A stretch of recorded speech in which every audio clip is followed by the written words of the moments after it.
The 2024 NFL Draft is over, and the Seahawks grades are in.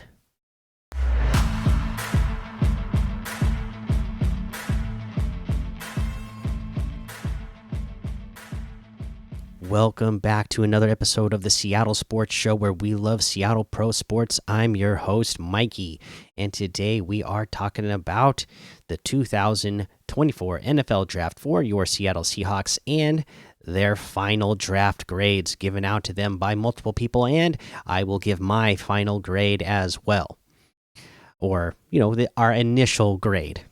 Okay, this is what is really how I look at this thing, because we look at this draft and I'm going to give it a grade now. People are grading it now, and that's all just based on assumption of what we think of these players. We may look back on this draft a couple of years from now and we may say this is a plus draft because this was great.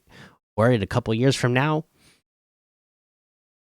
maybe some of these players don't make the team. Maybe by the end of their first contracts, nobody makes this team. Nobody does well good enough to make the team, and then you're given this an F minus minus minus. So it's always, to me, you always have to look at drafts and be willing to go back and reevaluate your grades, because otherwise, if you made mistakes and you don't go back and reevaluate what you were looking at before and how you messed up before, it's only going to cause you to make more mistakes in the future. So you have to be willing to say, oh, hey, I guess I was wrong about that guy, or that guy made me look good by making me look right. And you could be wrong about a player either way, whether they're way better than you thought they were or they're way worse than you thought they were. You just have to be willing to make those changes in your grades as we actually see these players play. But now let's get into what the grades are for the players that we actually drafted. And if you need a reminder, for who we picked, 16th pick overall was defensive tackle Byron Murphy. With pick 181, we took offensive guard Christian Haynes. With pick 118, we took linebacker Tyrese Knight. With 121, we took tight end AJ Barner. With 136, we took corner Nehemiah Pritchett.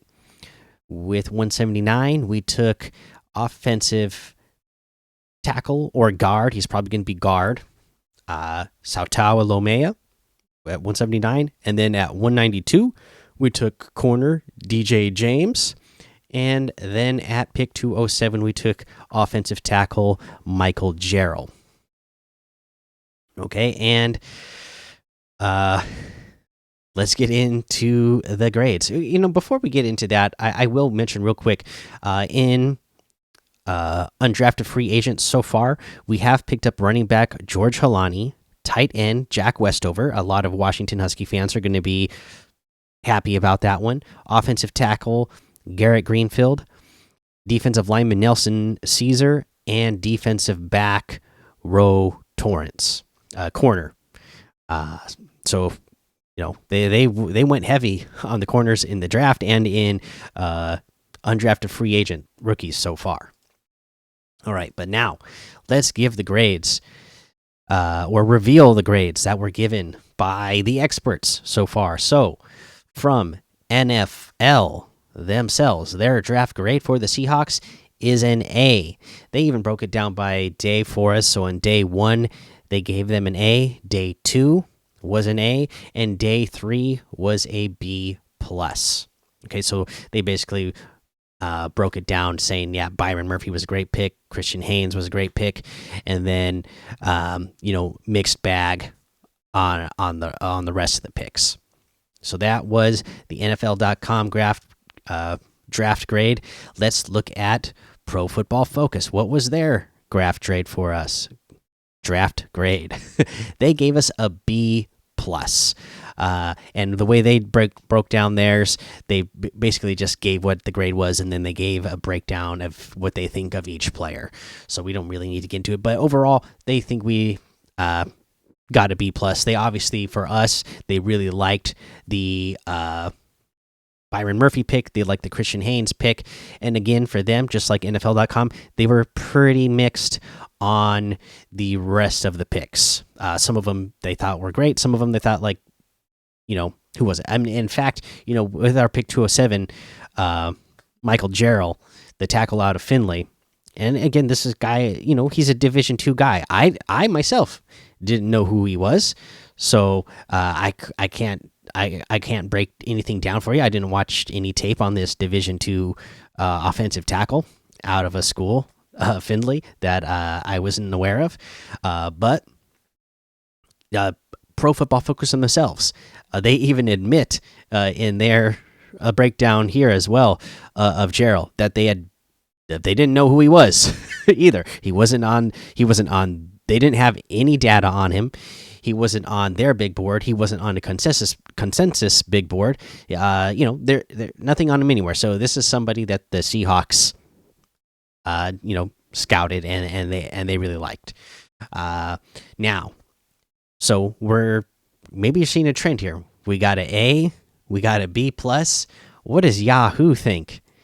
Yahoo, Charles McDonald gave us a C plus of a grade. I don't know what we're thinking here. Again, doesn't really go into breaking down beyond that, like by day, as we saw with NFL.com. But he does give a little blurb about each player, like Pro Football Focus does. And basically, the gist of this one was same sort of deal for Charles McDonald of Yahoo, thinking that Byron Murphy was a great pick, Christian Haynes was a good pick, and then for him, he didn't like our third day picks like at all. So C plus. Now I don't know exactly what he's thinking here. He does mention in his grade that there was no second round pick because we had Leonard Williams. And for me, I look at Leonard Williams being part of that pick. You use your second round draft pick on Leonard Williams. I am much more like John Schneider, where that is my thought process. My thought process is, I didn't just not have a second round pick. I used that second round pick to get a very valuable asset. The third round pick that I had, the additional, remember we had pick 81 here, but we also originally had pick 78 before we swapped with the Commanders to get Sam Howell. Okay, so I'm saying I used that third round pick on Sam Howell. To me, that would be a good use of your resources. Otherwise, who was on the table? The guy that is everybody likes that I just did not like at all. Why am I drawing a blank on his name now? You'll all know because you all like him. Spencer Rattler. Not me. He didn't end up going until like the 5th round, right? Michael Pratt. I think he ended up not even getting drafted. There was a lot of players in this year's draft that ended up not getting drafted that I was very surprised on, or players that just fell super far at certain positions that I was surprised on, like offensive linemen, some of them in general. All right, so there you go. There's their grades. Let me tell you my grade. With my grade, I will give them an A minus. Again, Byron Murphy was not my favorite pick. There, I felt like there was maybe some more they could have done with that pick with TradeWise. We now have since found out that was not the case. So I do like the pick more, especially seeing the way the draft played out. Again, the way the draft played out, I thought there was going to be more defense. If they wanted to go defensive tackle, I thought there was going to be some more later.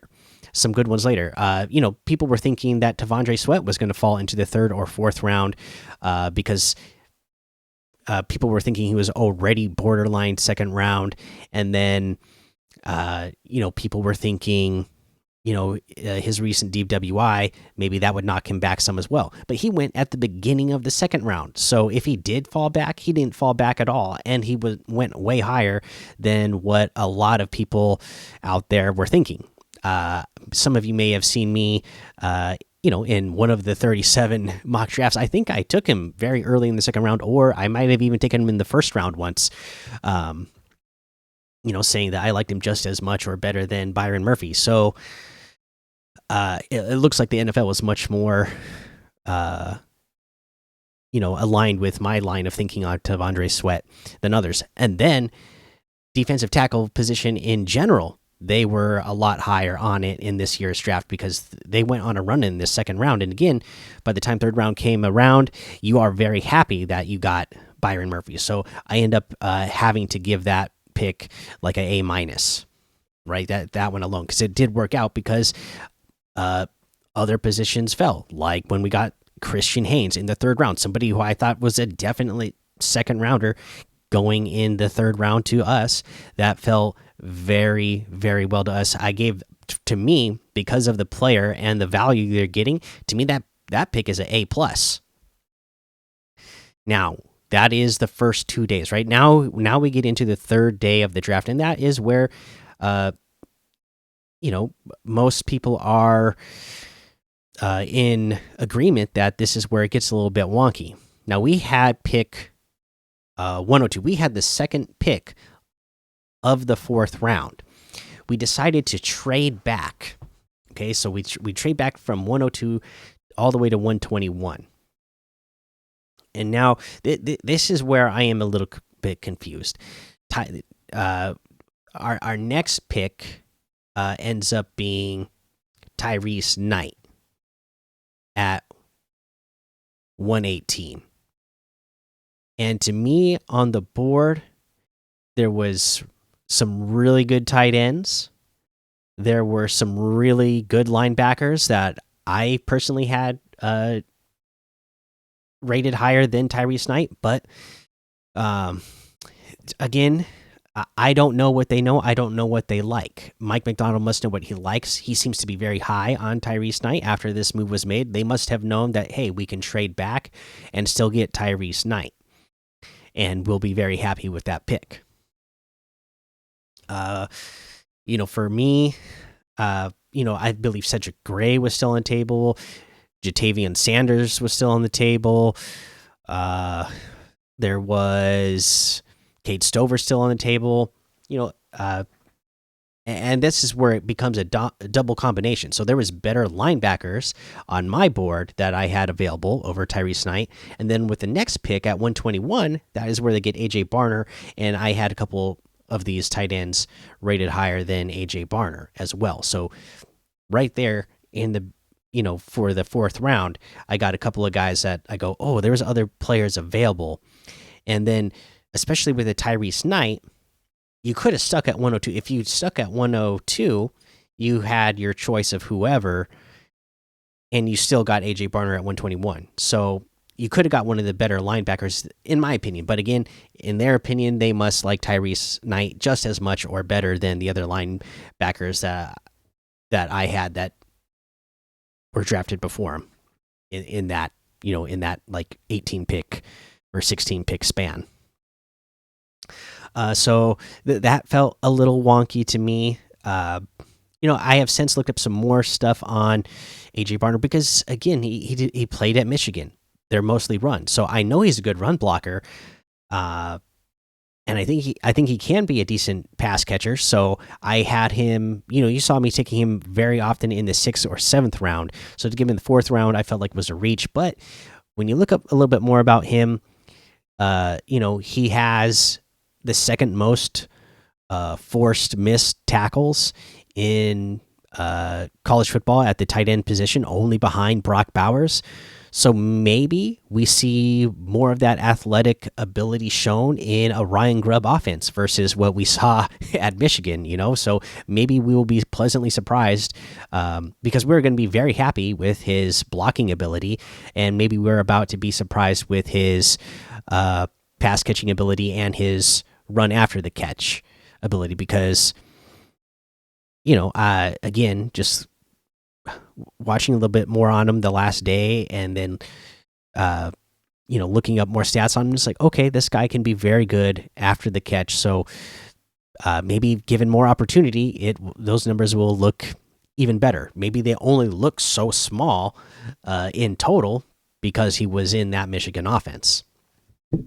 They obviously see high potential in him. Now going to the next picks, Nehemiah Pritchett. I think this was an excellent pick. This is a great corner on the outside that you got in the. Again, this was the 5th round pick, correct? Yes, like the beginning of the 5th round. So with this 5th round pick, you're getting a high end corner who should have been drafted much earlier. So you're getting a great corner here, who's got size and length. He's got speed.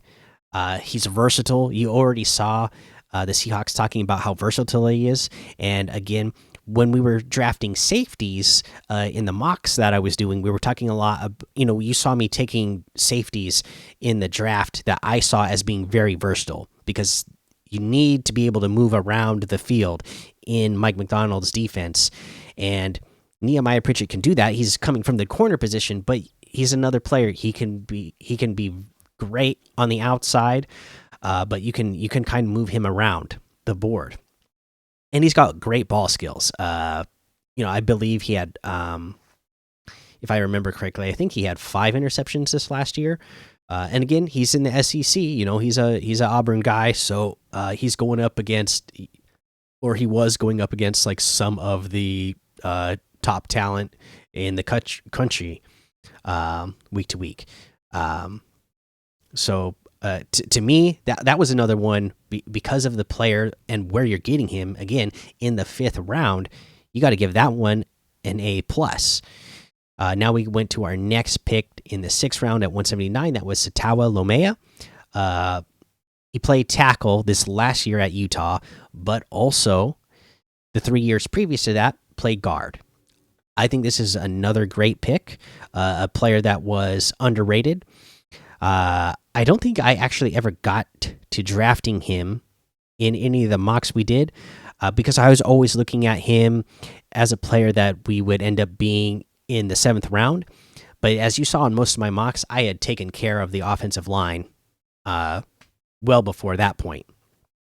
With, just like the Seahawks here, used 3 picks on offensive linemen. You saw me often taking 2 or 3 offensive linemen, but I had usually filled those picks with those offensive linemen before we got to the 7th round.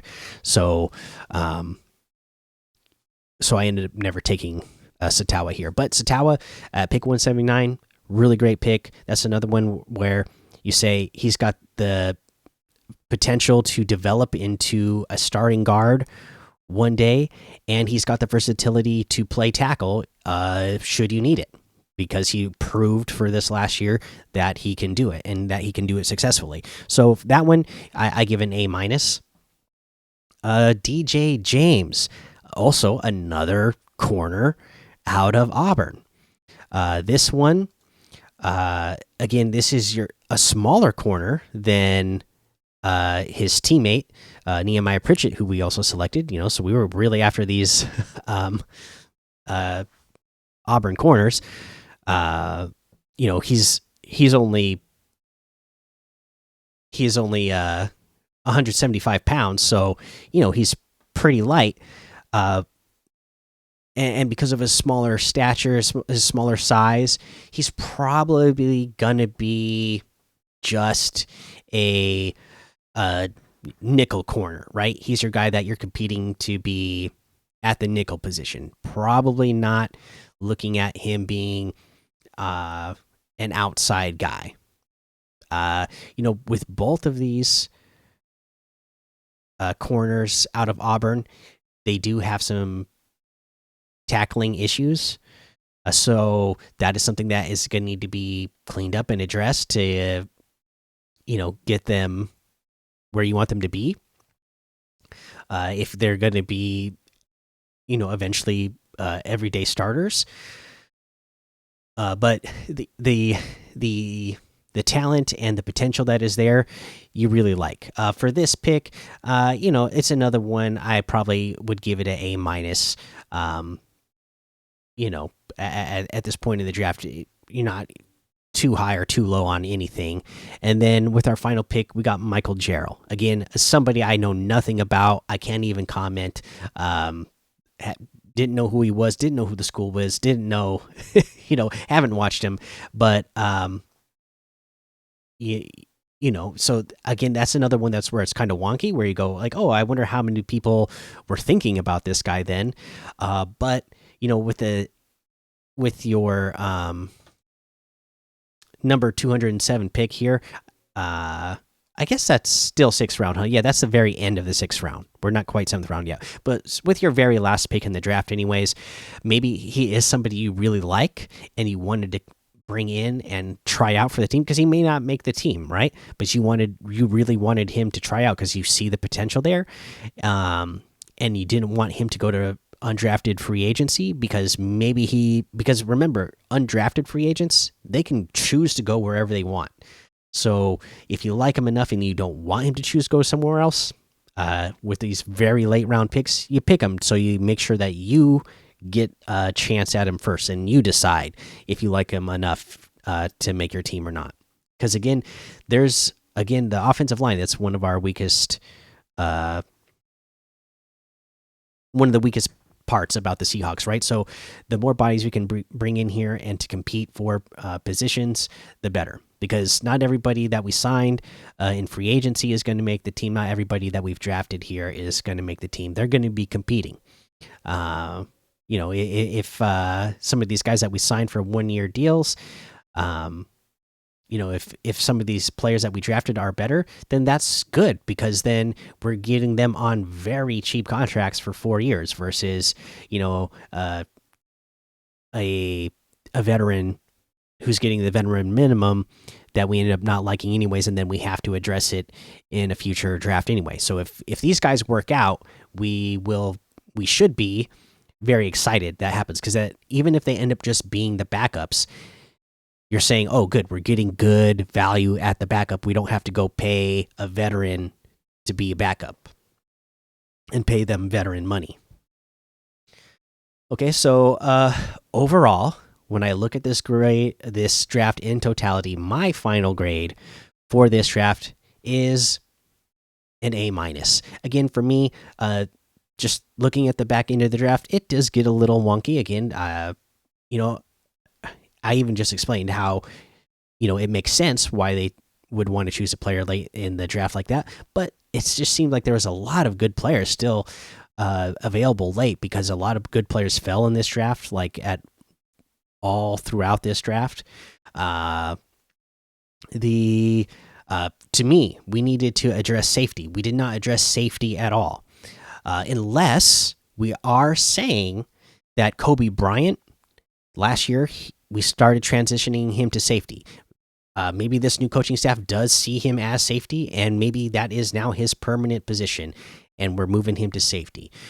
Maybe they see Nehemiah Pritchett as this. Again, they already showed a highlight video of him, and the caption of the highlight video was like, "Oh, we're adding."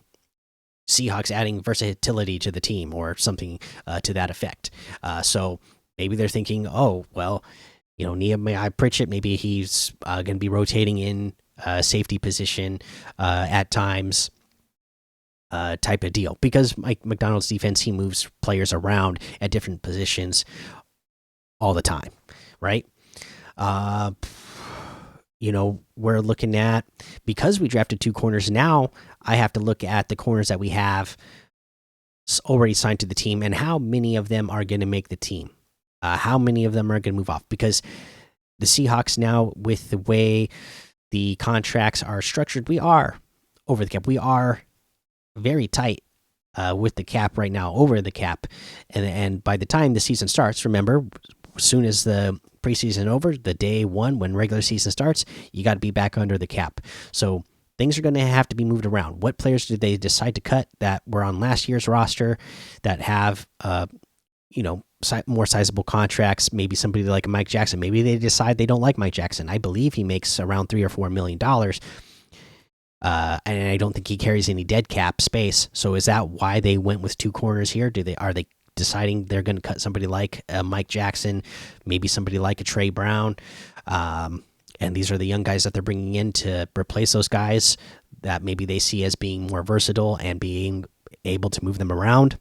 We will have to wait and see. We don't really know, but like I said, a little wonky to me that we didn't like take an actual like true safety. Especially again, we don't have anybody besides Rayshawn Jenkins signed beyond this year at the position. Linebacker again was a little bit off to me because we took Tyrese Knight, and I felt like linebacker was a position we should have double dipped in because that was a position we only have players signed to 1-year deals at this point. So we don't really know if they're going to be good in this system or if they're going to work out in this system and be signed beyond this year or not. So I thought that would be a position that they would address more, especially when, somebody like a John Radigan, right? He got a free agency tender on him, right? Restricted free agency tender. That is he somebody that's still going to make the team with the cap space availability that we have? Because he's another player that tender, it doesn't really count until the season starts. You can cut him, and it would save you like $4 million, whatever that tender was. I believe it's around $4 million again, and that would give you a whole lot to be able to sign all your rookies here, or all the rookies that you want, and the players that you need to sign to the practice squad. So there's players on here. They did not get an edge player. Again, somebody like a Darrell Taylor, right? Again, same type of deal. No dead cap on that contract. You can drop him. I believe his is around $4 million. Again, so there's players on here that you can drop and easily fix the cap by the time the season starts. But you didn't really get players that addressed those positions. So are you going to be forced to keep them around now, or we'll see what other undrafted free agency isn't over yet, so maybe there'll still be more, but it hasn't been still has yet to be addressed. So I'll be very curious to see what they do. But I like the players, but because some of the wonkiness and not addressing positions, I think we're higher need than getting a third offensive lineman or getting a second corner. I end up having to give this draft an A-. Like I said, with Byron Murphy and Christian Haynes, with the way that fell, with us knowing that, okay, yeah, in the first round, defensive tackle was the way to go, because if you would have waited, then you wouldn't have gotten one in this draft. You wouldn't have gotten a good one by the time third round was there. And then seeing Christian Haynes was available in the third round, that ended up being an A+. So they were right to make the decision that they made to go that way. I was thinking Troy Fautanu or Dallas Turner there in the first round. My heart was mostly set on Troy Fautanu, but like I said, in the end here, it really looks like they made the correct decision based on the talent that was drafted in between 16 and 81. So, knowing all that in context, give this draft an A-. But by the time day 3 started, I don't think there was anything that could have made it an A+. I don't think there was anything that was going to bring it below an A-. But they could have had a solid A. But again, just not addressing some of those other needs I thought we had. Then I put a minus on it. But let me know in the comments, what are your grades for the 2024 NFL draft for the Seahawks? Now that we've seen the actual draft, you sat here with me and watched 37 mock drafts, and remember, every single one of them was different.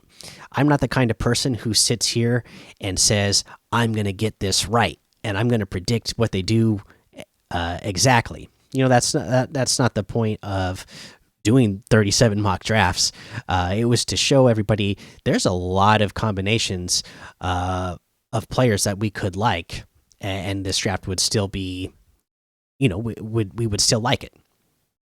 Because I have a friend who he's very into betting, right? I don't bet. I'm not a betting man. I don't have money to be a betting man. So I don't bet. But he's very into betting. So sometimes I feel like he watches a draft or he watches a game, and he's rooting for a specific outcome. So if he watches the NFL draft, he wants, like, he's trying to guess the player in every single round and get it right. He even texted me at one point during the draft. I don't remember which round one, I believe he did, and I think in the third round as well. He texted me and was like, "Okay, who do you have pick? Who's your bet for them to pick here?" I was like, "I don't know." And I sent like a list of like 6 or 7 players each time of players that I would like. But I'm not the kind of person who's trying to predict it and get it right. So I don't get upset if my prediction is wrong. I just look at it as like, okay, what does this mean? Not am I right? So if you take that into consideration, what do you give this draft? What's the grade that you give this draft? Not oh, were you right or were you wrong? Based on the talent, what would you give for a grade for what the Seahawks did? Okay, leave it in those comments. And then this channel is still continuing to grow. I love it. Please hit subscribe, hit the like button, leave those comments, and then podcast listeners, follow, subscribe, leave a 5-star rating, leave a written review, because that all helps the show grow as well. And thank you so much for listening to the Seattle Sports Show, where we watch legends awaken. So take cover, because with this sea of sound, you will see us rise to reign supreme and win forever.